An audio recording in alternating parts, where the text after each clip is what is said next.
সে এথিক্সকে হারিয়ে ফেলছে। আমি তো ধরেন এই ফ্যাসিস্ট হাসিনা চলে যাওয়ার পরে আমরা ইন্টারিম গভর্নমেন্টের সময় ছিলাম, তখন সরকারের ভেতরটা দেখতে পারিনি। এখন এই নির্বাচনের পরে সরকারে এসে সরকারের ভেতরে যত ঢুকছি আমি আতঙ্কিত হচ্ছি যে আমরা কিভাবে এই রাষ্ট্র কাঠামোটাকে এই সমস্ত মানুষগুলো দিকে আটকে রাখবে। যেদিকে তাকাই সেদিকে আপনার অনিয়ম, দুর্নীতি, স্বজনপ্রীতি এবং সামনে এগিয়ে যাওয়ার পথে বাধা প্রতি ক্ষেত্রে। এবং বাংলাদেশে নিয়ম হয়ে গেছে তদবির ছাড়া কোনো কাজ হবে না, যে কোনো ব্যাপার তদবির করতে যাও, এক মন্ত্রীকে দিয়ে অমুককে বলাও, অমুককে দিয়ে অমুককে বলাও। এগুলো আগে ছিল না, আমরা তো আগেও মন্ত্রী ছিলাম, সরকার চালিয়েছি। উই নেভার স ইট। এটা এই 15 বছরে হয়েছে। আপনারা কিছু মনে করবেন না, অনেকেই গেছেন ভাইস চ্যান্সেলর হওয়ার জন্য তদবির, দুঃখজনক। কারণ এটা তার অপরাধ না, এটা হচ্ছে সিস্টেম। এবং আরো ব্যাপার আছে যেগুলো আমি আপনাদের সঙ্গে সরাসরি বলতে চাই না। এই ধরনের একটা সমাজে আপনারা কি করে আশা করতে পারেন যে আপনারা অনেক উপরে উঠবেন, বাংলাদেশকে শিখরে নিয়ে যাবেন? পারবেন না। মেরিটোক্রেসি ছাড়া, মেধা ছাড়া, সততা ছাড়া, বুদ্ধিমত্তা ছাড়া, পরিশ্রম ছাড়া কখনো এগুলো যায় না। তা আপনারাও নিশ্চয়ই আমার সঙ্গে একমত হবেন, কারণ সবাই শিক্ষক আছেন, পণ্ডিত আছেন, পিএইচডি করা আছেন সবাই। এই দিকটা আপনারা খেয়াল রাখবেন। জেলা পরিষদ কিন্তু শুধু একটা সংগঠন না, এবং এটা বিএনপির কোনো অঙ্গ সংগঠন নয়। কিন্তু প্রেসিডেন্ট শহীদ জিয়াউর রহমানের তার যে বর্ণাঢ্য জীবন, তার আদর্শ, তার যে অলৌকিক আমি বলি ক্ষমতা ছিল অতি অল্প সময়ের মধ্যে দেশকে এগিয়ে নিয়ে যাওয়ার, এই সবগুলো মিলিয়ে তাকে তার জীবনটাকে কেন্দ্র করে এই পরিষদকে গঠন করা। এবং এর মূল উদ্দেশ্যে বহুবার আমি বলেছি, আমাদের জিয়া পরিষদের বাইরেকে নেতা যারা এটাকে পরিচালনা করেন, আমি তাদের নেতা হিসেবে আপনার সম্বোধন করতে চাই না। আমি তাদেরকে সম্বোধন করতে চাই জিয়া পরিষদের কর্মকর্তা হিসেবে, চিহ্নিত করতে চাই জিয়া পরিষদের গবেষক হিসেবে। এই জিনিসগুলো মাথার মধ্যে আনতে হবে। বহুবার বলেছি, কবির মুরাদ ভাই যখন বেঁচে ছিলেন তখন তাকেও বলেছি। উনি আরেকজন মানুষ ছিলেন যিনি জিয়া পরিষদ ছিলেন তার প্রাণ হৃদয়, তিনি এটা নিয়ে কাজ করে বেরিয়েছেন, ছুটে বেরিয়েছেন সব জায়গায়। কিন্তু আমি খুব কষ্ট পাই যখন শুনি যে সবখানে জিয়া পরিষদের দোকান খুলছে। Most unwarranted. আমি বলেছি প্রেসিডেন্ট আমাদের ভারপ্রাপ্ত চেয়ারম্যান সাহেবকে এবং সম্পাদক সাহেবকে, মহাসচিবকে, দয়া করে জিয়া পরিষদের দোকান খুলবেন না। এর দোকান দরকার নেই আমাদের। আমাদের দরকার শ্রেষ্ঠ মানুষগুলোকে, আমাদের দরকার গবেষকদেরকে, আমাদের দরকার ভালো মানুষদেরকে যারা পথ দেখাবে, পথ পরিচালনা করবে। বিএনপির তো অনেক অঙ্গ সংগঠন আছে, ছাত্র দল আছে, যুব দল আছে, স্বেচ্ছাসেবক দল আছে, মহিলা দল আছে, শ্রমিক দল আছে, তাঁতি দল আছে, সব আছে। ওখানে আমার আরেকটা অঙ্গ সংগঠন দরকার নাই। আমার দরকার জিয়াউর রহমানের উপরে গবেষণা করে জিয়াউর রহমানের জীবনীটাকে কিভাবে আমরা আমাদের জীবনে কাজে লাগাতে পারি, রাষ্ট্রে কাজে লাগাতে পারি, সমাজে কাজে লাগাতে পারি, সেই কাজগুলো আমাদের করা দরকার। কয়েকটা বই তারা করেছেন, আমার চাপের মধ্যে পড়ে কয়েকটা কাজ করেছেন, আমি দেখেছি 7-8টা বই করেছেন। আমি যেটা সবচেয়ে, আমাদের বয়স হয়ে গেছে, চলে যাব কিছুদিন পরেই, সবচেয়ে খুশি হতাম যদি দেখতাম যে জিয়াউর রহমানের উপরে আপনারা একটা গবেষণা করছেন, এবং এটা এমন একটা গবেষণা লব্ধ একটা পত্রিকা হবে, বই হবে, পত্রিকা তো বই হবে, যেটা জিয়াউর রহমানকে সারা বিশ্বে পরিচিত করবে। এটা আমাদের জন্য দরকার। আমার কাছে মানে আমি একটা মাত্র বই দেখেছি, যে বইটা আমার কাছে মনে হয়েছে যে কিছুটা রিসার্চ বুক, জিয়াউর রহমানকে ওইভাবে সামনে নিয়ে এসছে। এটা হচ্ছে যে মাহফুজুল্লাহ প্রেসিডেন্ট জিয়া, তার লাইফ বায়োগ্রাফি। এটা যদি আপনারা পড়েন তাহলে দেখবেন যে ওটার মধ্যে রিসার্চ করার কাজ আছে প্রত্যেকটা বিষয়। জিয়াউর রহমান যে কি ছিলেন আমাদের এই জাতির জন্যে, আমরা সেটা অনেকে অনুধাবনও করতে পারি না। আপনি চিন্তা করেন যে একটা মানুষ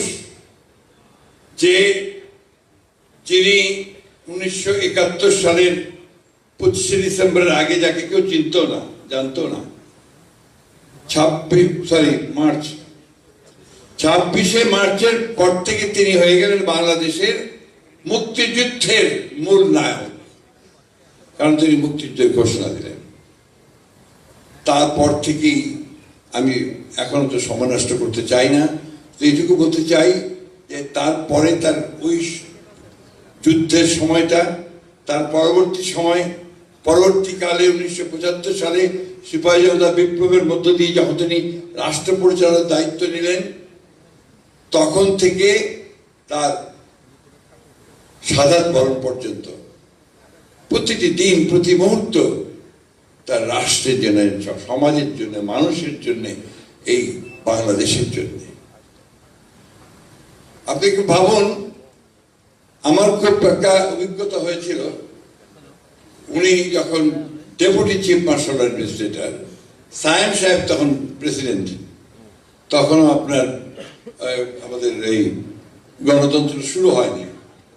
ওই সময়ে ফ্রন্ট তৈরি হয়েছে, ফ্রন্ট তৈরি হয়েছিল চিফ মার্শাল অ্যাডমিনিস্ট্রেটর। তখন কাজী জাফর সাহেব আপনার শিক্ষামন্ত্রী হয়েছিলেন, মনে আছে আপনাদের? ওই সময় একটি শিক্ষা কমিশন গঠন করা হয়েছিল। আমি তখন শিক্ষা মন্ত্রণালয়ের ইউনেস্কো ন্যাশনাল কমিশনে কাজ করতাম। তো আমাদের 4 জনকে সিলেক্ট করা হয়েছে রিপোর্টার্স। আমাদের সুযোগ হয়েছিল ওই অধিবেশনগুলোর প্রত্যেকটাতে অ্যাটেন্ড করা এবং রিপোর্টারের কাজটা করা। আমি প্রথম থেকে দেখলাম ওই কমিশনে কিন্তু আপনার বাংলাদেশের সব নাম করা শিক্ষাবিদ, আমলা, কবি, শিক্ষক, এই ধরনের মানুষেরা কিন্তু সেখানে, এমনকি রাজনীতিবিদ পর্যন্ত তার সদস্য ছিলেন। হাজী মোহাম্মদ আপনার দানেশ থেকে শুরু করে, এই যেটা ওবায়দুল্লাহ খান থেকে শুরু করে, আবুল ফজল থেকে শুরু করে সবাই ছিলেন ওই কমিশনে। রিচ একটা কমিশন। সেখানে প্রতিদিন যখন আলোচনা হতো, তখন প্রেসিডেন্ট জিয়া এসে বসতেন, একটা কথা বলতেন না, ওই ইউনিফর্ম নিয়ে এসে বসে নোট নিতেন। কাজী জাফর সাহেব প্রিসাইড করতেন। মুজিবুল হক সাহেব ছিলেন তখন সেক্রেটারি এডুকেশন, খুব জাতীয় মানুষ ছিলেন, সিএসপি। বোধহয় এইভাবে 1 মাস চললো। আমি দেখলাম প্রতিদিন এসে এসে তিনি শুধু নোট করেন। এরপরে তিনি কথা বলতে শুরু করলেন আস্তে আস্তে, এবং প্রত্যেককে প্রশ্ন করে করে তিনি জানার চেষ্টা করে তার মূল জায়গাটা আসার চেষ্টা করলেন। সেই সময় তিনি ছাত্র নেতাদের সঙ্গেও বসতেন।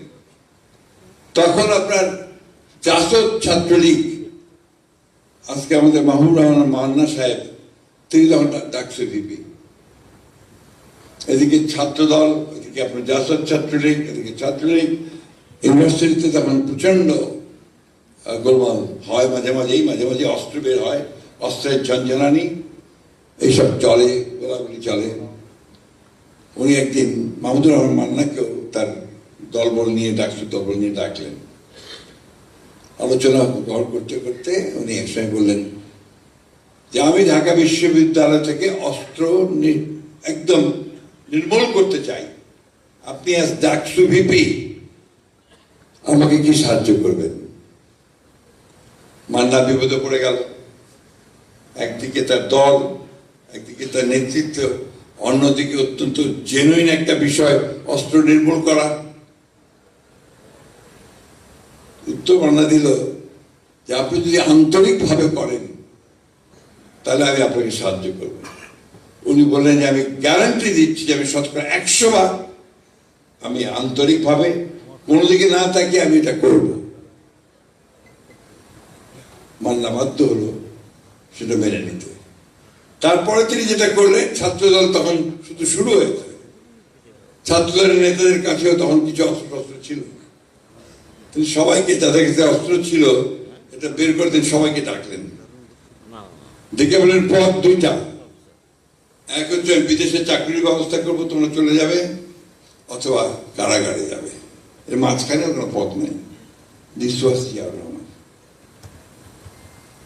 আজকে এই যে আপনার বিষয়গুলো, এই বিষয়গুলো আমাদেরকে রিসার্চ করে বের করে আনতে হবে, সামনে রিসার্চ করে বের করে আনতে হবে। ঢাকা বিশ্ববিদ্যালয়ে তিনি গেলেন, ওই জাসদ ছাত্রলীগের সমন্বয়রা তাকে ঢুকতে দেবে না, কালো পতাকা দেখাচ্ছে, ঢিল মারছে, ওর মধ্যে তো তিনি হেঁটে চলে গেলেন তাদের দিকে, গিয়ে বলেন তোমাদের কি সমস্যা বলো, দেখে ঢিল এসে লাগলো কোথায়। তিনি পরোয়া করলেন না, তাদের মাঝখানে গিয়ে দাঁড়ালেন। এবং সেই দিনই ঢাকা বিশ্ববিদ্যালয়ের চেহারা পাল্টে গেল।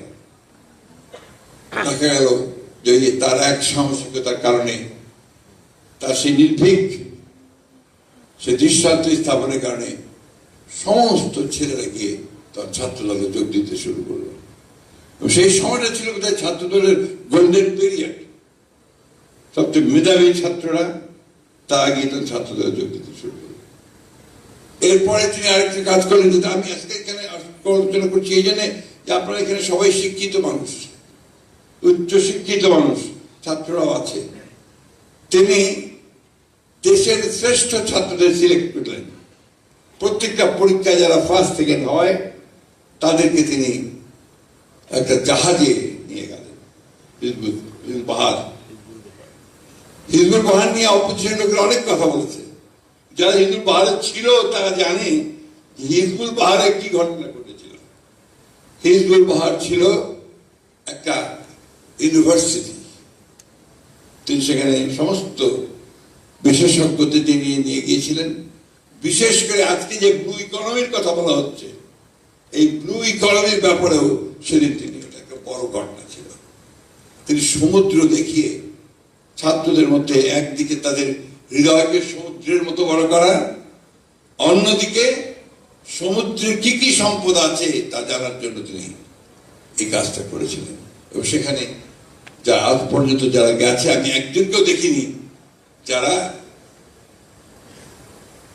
আমার ভক্তরা হয়ে গেছে।